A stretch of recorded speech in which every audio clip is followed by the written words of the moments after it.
Selamat malam. Penahanan musisi Jerinx menuai kontroversi.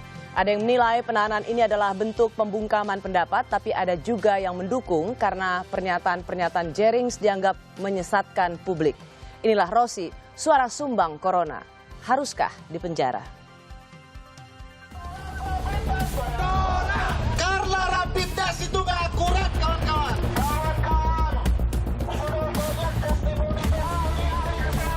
Ilmuwan di Amerika, ilmuwan di Eropa, mereka masih belum sepakat tentang keabsahan alat tes ini. Kenapa kita di Indonesia harus tunduk sama apa kata WHO?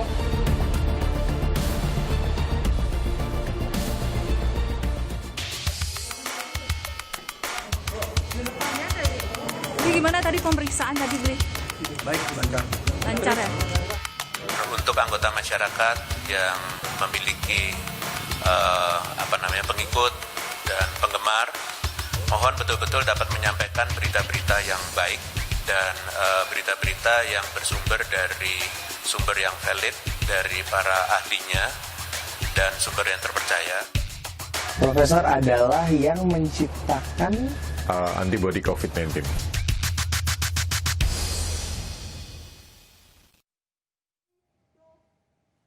Suara sumbang corona haruskah dipenjara? Itulah tema Rossi malam hari ini. Polisi menahan Jerinx atas laporan ID yang tersinggung terkait status Instagram Jerinx yang menyebut ID kacung WHO. Selama ini Jerinx memang bersuara beda dengan pendapat umum soal COVID-19. Antara lain ia menyebut COVID-19 adalah konspirasi global. Selain Jerinx yang berurusan dengan polisi, ada juga musisi Anji. Ia mewawancarai seseorang yang mengklaim menemukan obat COVID-19. Padahal narasumber Anji yang bernama Hadi Pranoto itu, ia tidak memiliki latar belakang medis dan keilmuan untuk dapat mengklaim produknya adalah obat penyembuh COVID. Apa yang mereka lakukan bisa dianggap menyesatkan. Tapi apakah mereka pantas dihukum? Sudah bersama saya Septian Eko Nugroho. Ia adalah Ketua Masyarakat Anti Fitnah Indonesia atau Mafindo. Lalu ada juga Uni Lubis, ia adalah pemimpin redaksi IDN Times, dan Arif Zulkifli, Direktur Pemberitaan Tempo Group. Selamat malam Bapak-Bapak dan Ibu. Selamat. Saya ke Bung Septiaji Eko Nugroho dulu, Anda biasa dipanggil dengan Bung Zek. Jerinx dipolisikan ID karena status Instagramnya yang menyebut ID dan rumah sakit sebagai kacung WHO karena seenaknya mewajibkan semua orang yang akan melahirkan menjalani tes COVID-19. Kita lihat dulu postingan secara utuh ya. Memang selama ini yang ada di media itu ID kacung WHO, tetapi postingan lengkapnya seperti ini. Gara-gara bangga jadi kacung WHO, ID dan rumah sakit seenaknya mewajibkan semua orang yang akan melahirkan di tes COVID-19.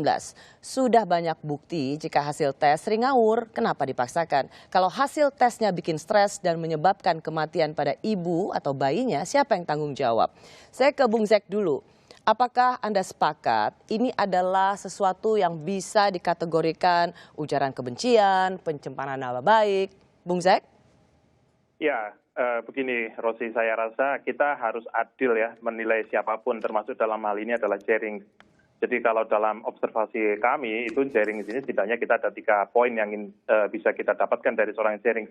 Yaitu yang pertama adalah ketika dia menyuarakan haknya untuk berpendapat, dan seperti contoh dia mengkritisi mungkin penanganan pandemi oleh pemerintah, mengkritisi WHO, atau misalnya mendukung tokoh-tokoh seperti Siti Fadila.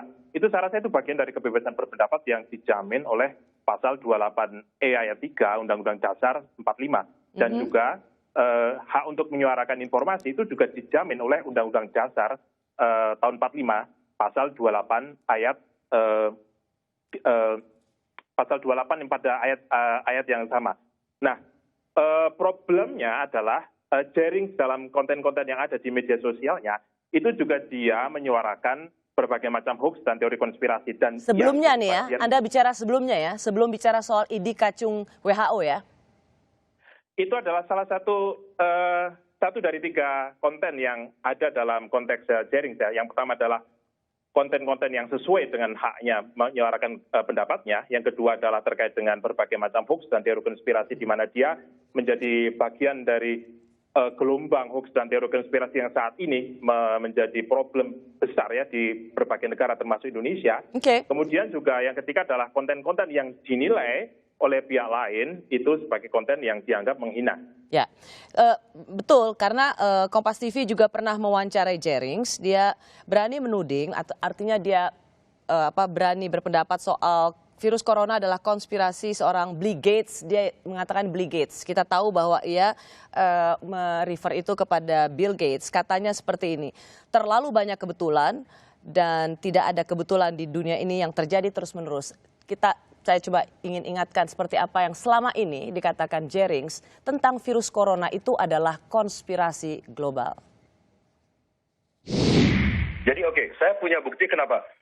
Terlalu banyak kebetulan dan tidak ada kebetulan di dunia ini yang terjadi terus-menerus. Kalau terus-menerus itu bukan kebetulan namanya, tapi itu namanya pola.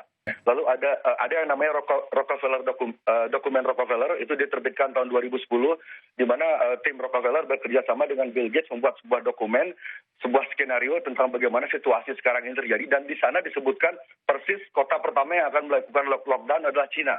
Lalu kota-kota lain akan menirunya, lalu ketika lockdown dilakukan akan terjadi sebuah proses integrasi semua sistem.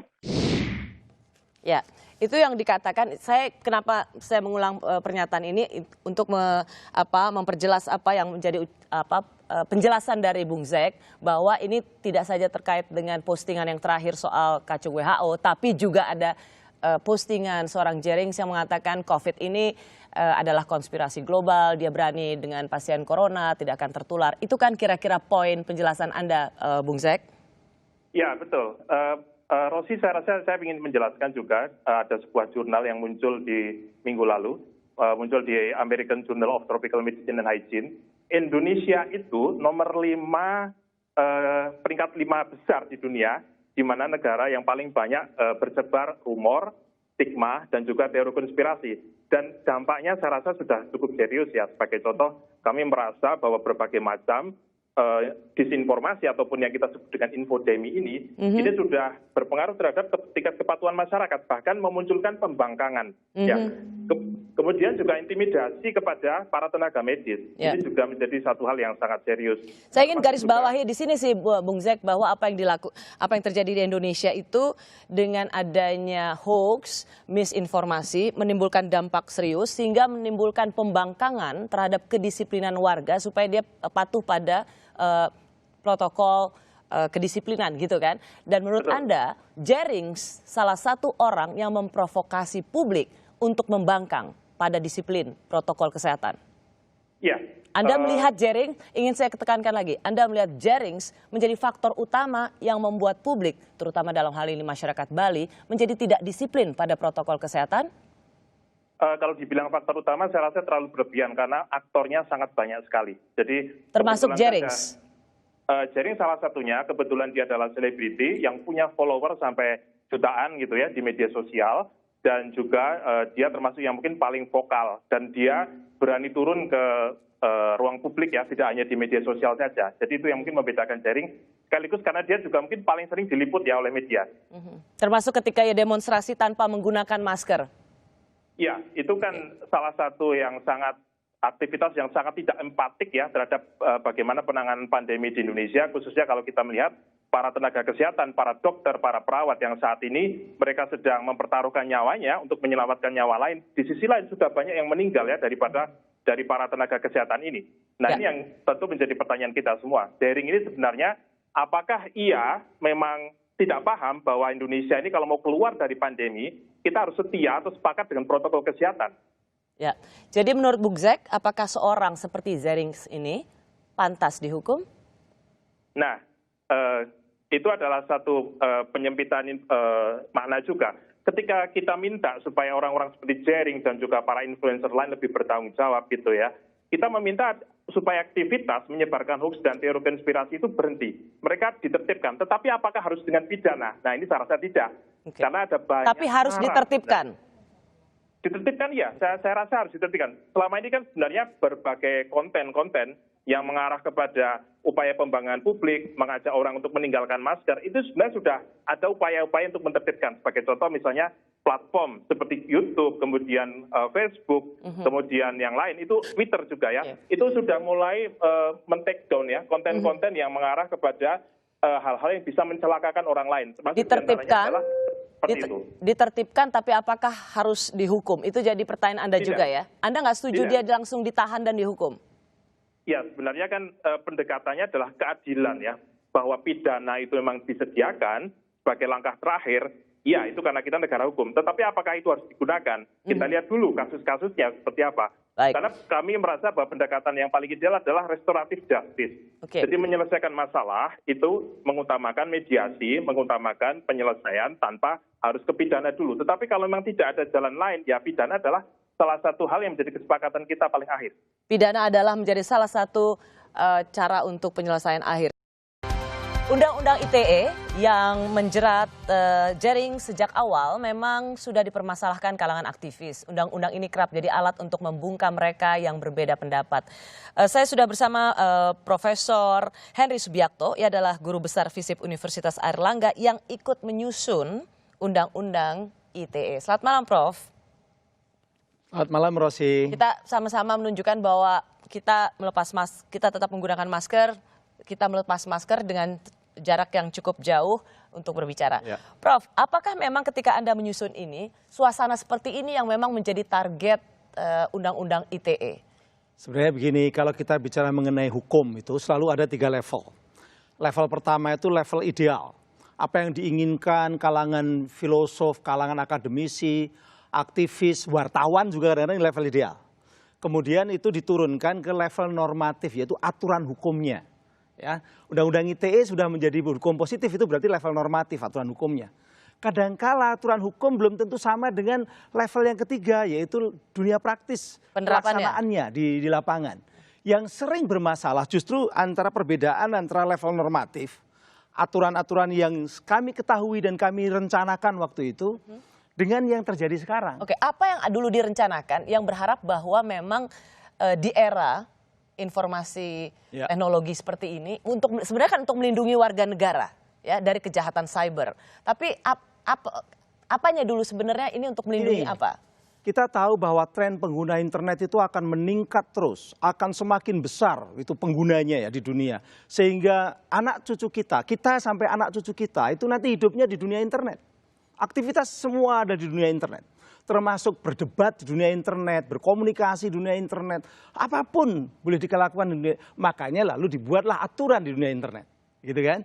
Nah, tetapi tidak semuanya itu harus hal-hal baru.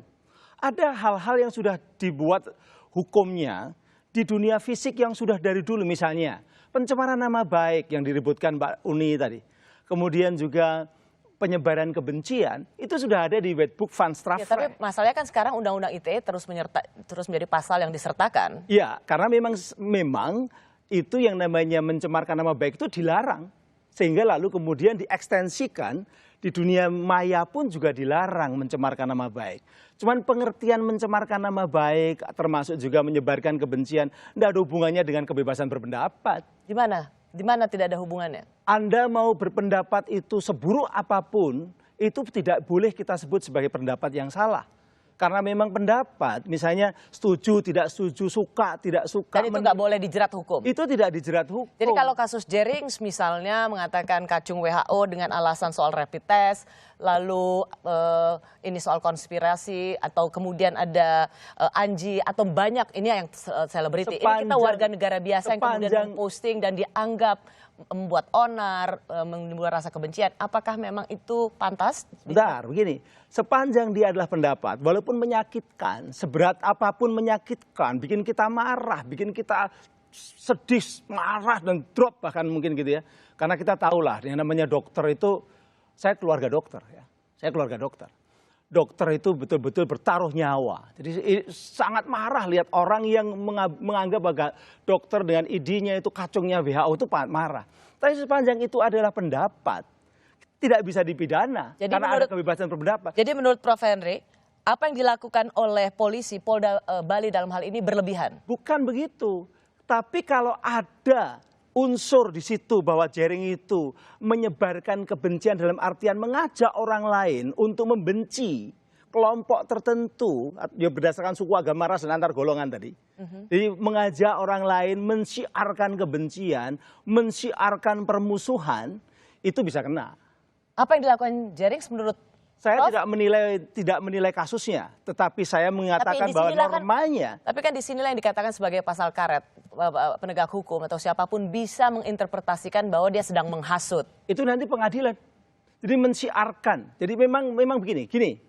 Itu memang pasal itu kan dulu muncul dari India. Dulu disebut sebagai Hadse Artikelen. Hadse Artikelen itu ada penyebaran kebencian kepada pemerintah yang sah sudah dihilangkan oleh Mahkamah Konstitusi.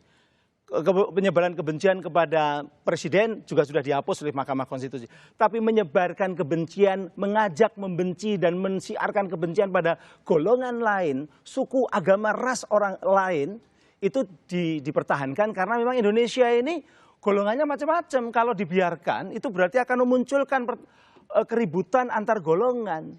Itu yang kenapa undang-undang ini kemudian juga yang terkait dengan undang-undang Dan KUHP. siapapun yang merasa kelompoknya atau golongannya merasa orang diajak untuk membenci golongannya atau kelompoknya berhak juga untuk menggunakan pasal ini. Itu kayak yang Anda katakan, kalau isinya termasuk di dalamnya ID. Ya persoalannya adalah di situ ada nggak unsur bahwa betul-betul si Jering dan teman-temannya atau Jering aja. Jering itu mensiarkan, mengajak orang lain untuk membenci dokter, untuk membenci kelompok dokter. Ada nggak? Kalau nggak ada, ya tidak bisa masuk. Oke. Tapi saya tidak akan ngomong kasusnya ya, karena saya bukan saya bukan saksi ahli di sana. Cuman hukumnya begitu, normanya begitu. Oke, dari Mbak Uni atau Bung Arief? Kalau saya jelas, saya tidak setuju pengenaan Undang-Undang ITE dalam kasus Jering ya. Kalau mengulang tadi apa postingan yang ditunjukkan oleh Rosi di awal kan, yang akan menjadi debat adalah penggunaan kata kacung ya, penggunaan kata kacung, apakah itu menghina ya, apakah itu menyebarkan sebagai ujaran kebencian ya.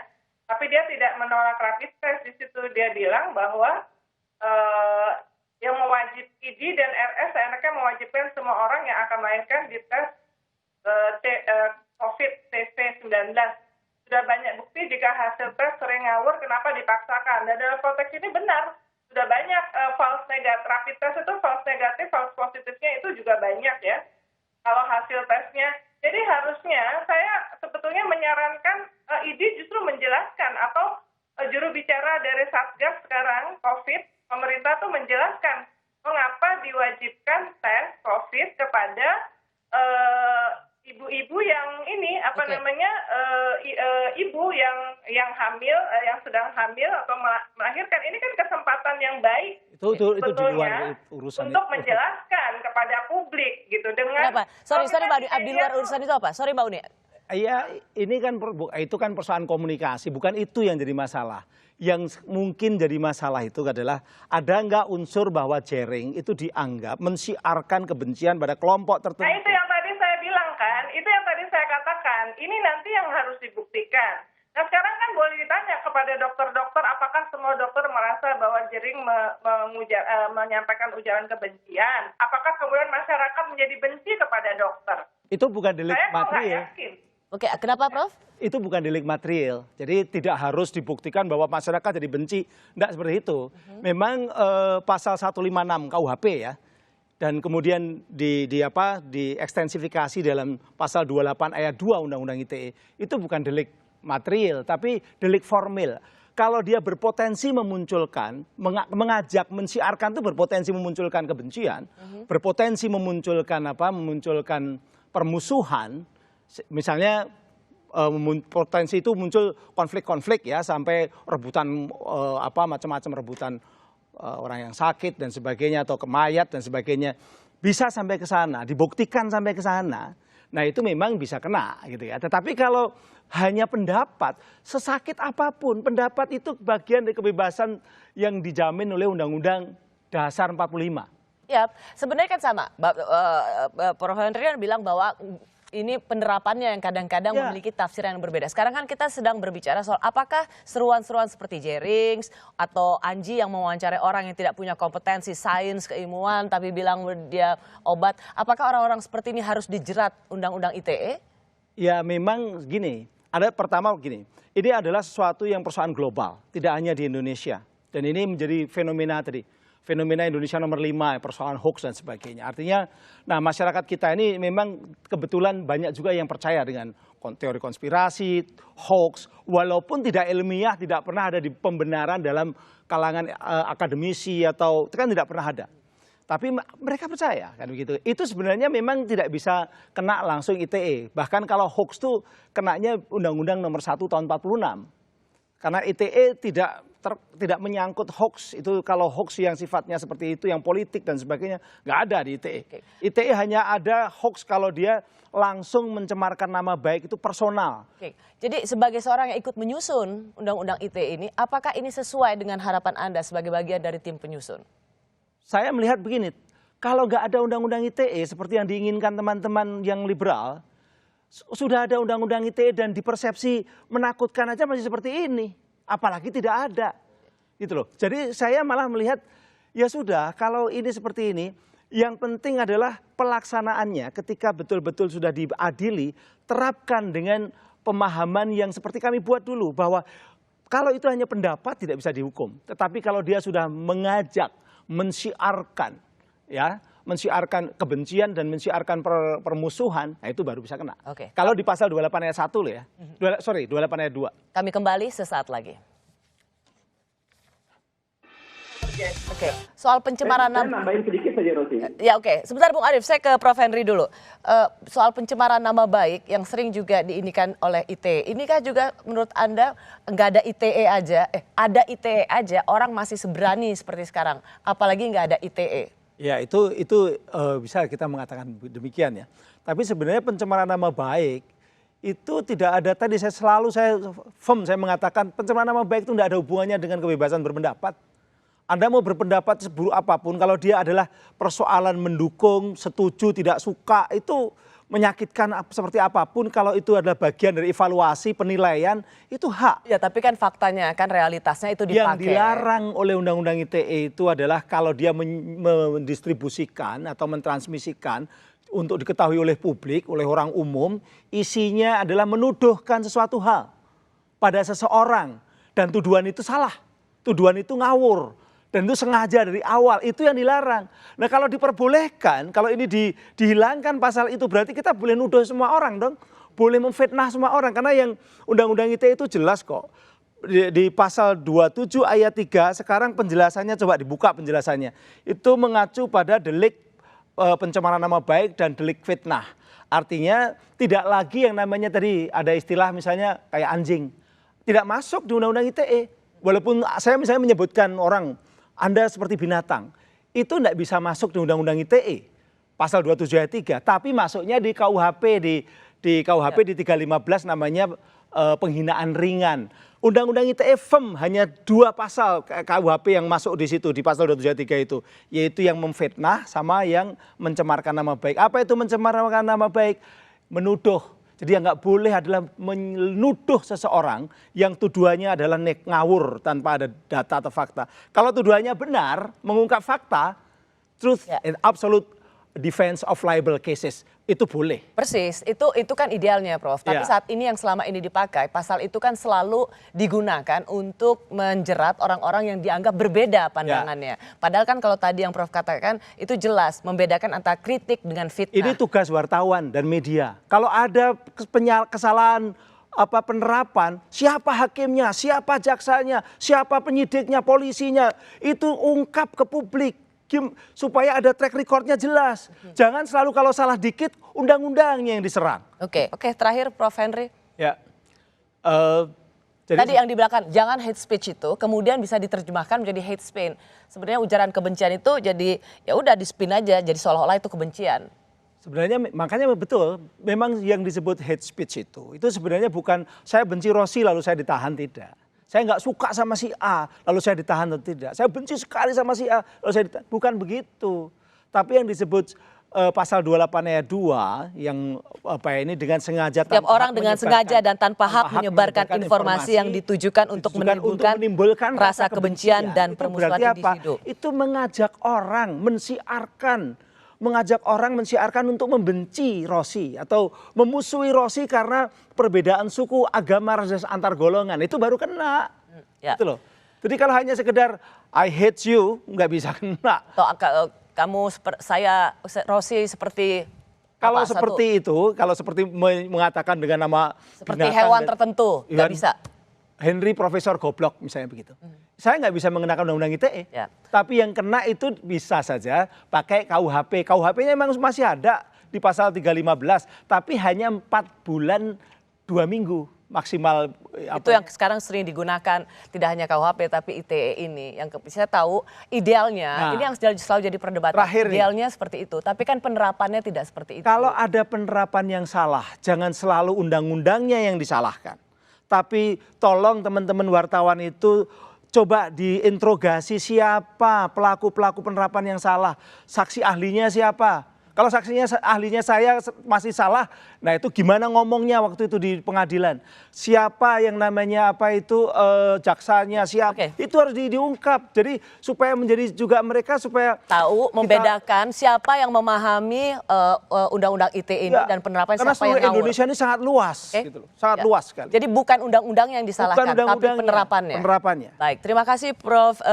Henry Subiakto, Guru Besar FISIP Universitas Airlangga yang termasuk menyusun undang-undang ITE. Pengajar hukum media saya di UNER. Dan juga Bung Arief Zulkifli, Direktur Pemberitaan Tempo Group, Mbak Uni Lubis, Pemimpin Redaksi IDN Times, dan Septiaji Eko Nugroho, Ketua Mafindo. Selamat malam Bapak-Bapak dan Ibu, terima kasih sudah di Rossi malam hari ini. Terima kasih. Saat ini virus corona adalah ancaman nyata. Media punya peran penting memberitakan corona dengan fakta dan data. Kita semua memang sedang diuji. Bagaimana melihat begitu banyak orang di panggung-panggung terbuka menyatakan sesuatu berdasarkan kapasitasnya dan keilmuannya, atau mereka yang hanya sekedar omong kosong. Memang jika ada informasi yang sumbang atau berbeda, dia tidak harus dihukum. Tapi kita juga penting untuk melihat siapa bicara apa dan apa sesungguhnya kapasitas mereka. Supaya publik bisa menilai seberapa layak informasi itu bisa dipercaya. Untuk itu tetaplah di Kompas TV, independen terpercaya.